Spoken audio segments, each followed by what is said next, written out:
মনত আনন্দ লাগিছে যদিও অকণমান দুখো লাগিছে, কাৰণ সোণনীয়া ছোৱালীজনী মই তেনেকৈ এৰি দিয়া নাছিলোঁ। আজি তাই যেতিয়া ফোন কৰিছে তেতিয়া মই ভাল লাগিছে, তাইৰ মাতষাৰ শুনিব মই শুনা পাইছোঁ বোলো মই পালোহি, চিন্তা নকৰিবা। মাতৃ হিচাপে মই বহুত সুখী, আৰু মুখ্যমন্ত্ৰী ডাঙৰীয়ালৈ মোক অশেষ ধন্যবাদ জ্ঞাপন কৰিছোঁ, কাৰণ তেখেতৰ জৰিয়তে মই আজি ছোৱালীজনী ইমান দূৰলৈ বিজ্ঞান প্ৰতিভা সন্ধানৰ সেই আঁচনিটোৰ জৰিয়তে ইমান দূৰলৈ তাই যাত্ৰা কৰিব পাৰিছে। তেখেতলৈ মোক অশেষ ধন্যবাদ। মই সৰুকালৰ পৰা বহুত কষ্টৰে পঢ়িছোঁ। সৰুকালৰ পৰা কষ্ট, প্ৰথমতে তাই নিচামৰা শংকৰদেৱ নিকেতনত পঢ়িছিলে ক্লাছ 8লৈকে। 9ত মই নিচামৰা হাই ছেকেণ্ডেৰীত দিলোঁ।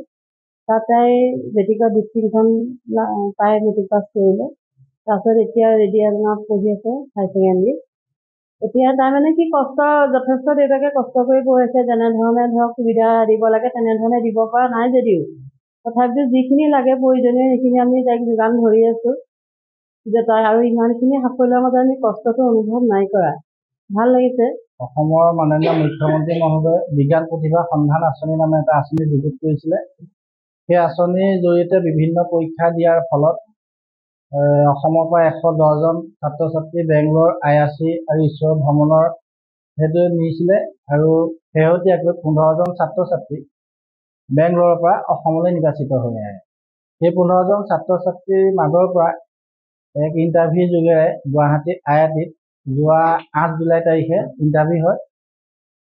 সেই ইণ্টাৰভিউ 5জন ছাত্ৰ ছাত্ৰী চিলেক্ট হৈ অসমৰ বিভিন্ন প্ৰান্তৰ পৰা, তাৰে মাজৰে গোলাঘাট ডিষ্ট্ৰিক্টৰ মোৰ কন্যা একমাত্ৰ নিকিতা নাথ আছে। তেখেত মোৰ কন্যা যোৱাকালি সন্ধ্যা 6:30 লণ্ডন অভিমুখে ৰাওনা হৈছে। এতিয়া আমি জানিবলৈ পাইছোঁ, কন্যাৰ লগত যোগাযোগ কৰিলোঁ, আবেলি 5:15 লণ্ডনত গৈ উপস্থিত হৈছিলোঁ। যিদিনাখন মোৰ কন্যাৰ ৰিজাল্ট দিয়ে সেইদিনাখন মই গোলাঘাটৰ পৰা লখিমপুৰ অভিমুখে আমাৰ বাছত কণ্ডাক্টৰ হিচাপে গৈ আছিলোঁ। ঠিক বগীবিল দলং পোৱাৰ আগতে মোৰ গাড়ীখন আকস্মিক বিজুতি হোৱাৰ কাৰণে মই গাড়ীৰ তলত সোমাই কাম কৰি আছিলোঁ। তেতিয়া মোক ঘৰৰ পৰা ফোন কৰি আছিলে। শেষত মই ফোন ধৰাত তেতিয়া মোৰ ঘৰৰ পৰা খবৰটো দিছিলে মোৰ কন্যাই।